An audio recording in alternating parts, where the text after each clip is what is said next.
The following story is a fictionalized narrative inspired by real events. It is told from the imagined perspective of a person accused or convicted of a crime. This is not a factual account and does not represent the actual thoughts or experiences of any individual. Viewer discretion is advised. It was the smell that clung to me longest, the copper of blood, old canvas, and lake water drying on rocks. I didn't notice it at first, not when the call came in. Not when I saw her body. They were found on the edge of Lake Berryessa, flat on their backs. A blanket nearby, a half-eaten lunch. Their limbs tangled, ropes still cinched tight. Both had been stabbed multiple times. Him in the back, her in the chest and back. The scene was too quiet. Blood pooled into the soil like ink into blotting paper. It was only later, back at the station, when I touched the letter again, that I realized it was there, embedded in the fibers of my shirt, under my nails, the scent of late summer rot and something colder beneath it, something methodical. Brian survived, by some godless mercy or mistake. And that meant we had a voice this time, a witness, a thread. But it didn't feel like clarity. It felt like being handed a single match in a cathedral gone dark. He told us the man wore a hood, a crosshair stitched into the chest. Voice calm, rehearsed, not angry, not manic, like someone giving stage directions. I remember the ridges on my pen biting into my fingers as I wrote down the description. I remember the way the light overhead trembled every time the fan swept by. The letter came 3 days later. This is the Zodiac speaking again. There was no return address, but it didn't matter. I would have known it by the weight alone. A little heavier than a normal envelope, like it carried its own gravity. I opened it under the harsh desk lamp, alone. I always did. Protocol said witnesses. My gut said solitude. Inside, he claimed the lake, the hooded costume, the bindings, the blade. He described the knife like a craftsman, like someone discussing the grain of wood. And then, as if it was an afterthought, he wrote about the girl's screams. My throat tightened. I didn't cry, but my body flinched, subtle, almost imperceptible. The kind of thing you feel in your bones, not your face. He drew the scene.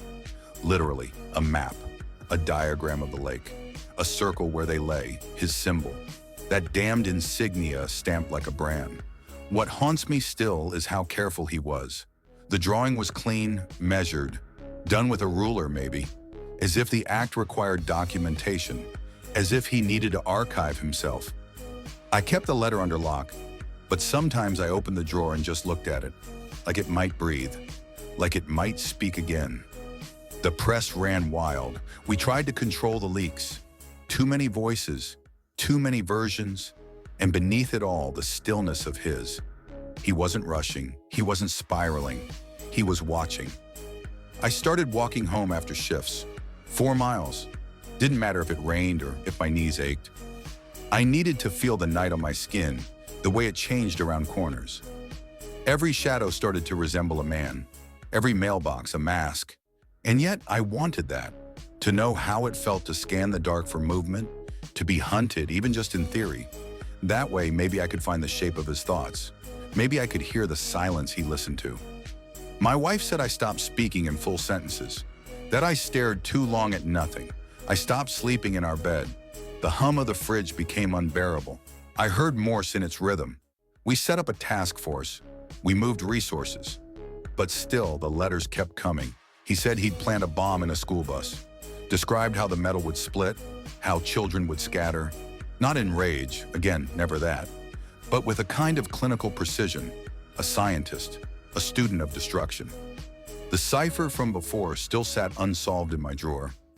Symbols like teeth grinning up at me. We sent it to every cryptanalyst we could find.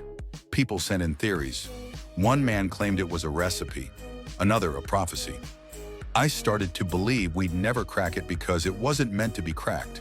It was a wall, a mirror, a shrine. There's something obscene in the way the letters are handled. Gloved hands, magnifying glasses, folders. But I remember holding it bare-fingered the first time, feeling the paper's slight dampness from fog or sweat or something older. You can't file that away. When I think of Cecilia now, I see her hair caught on a thistle, a single strand.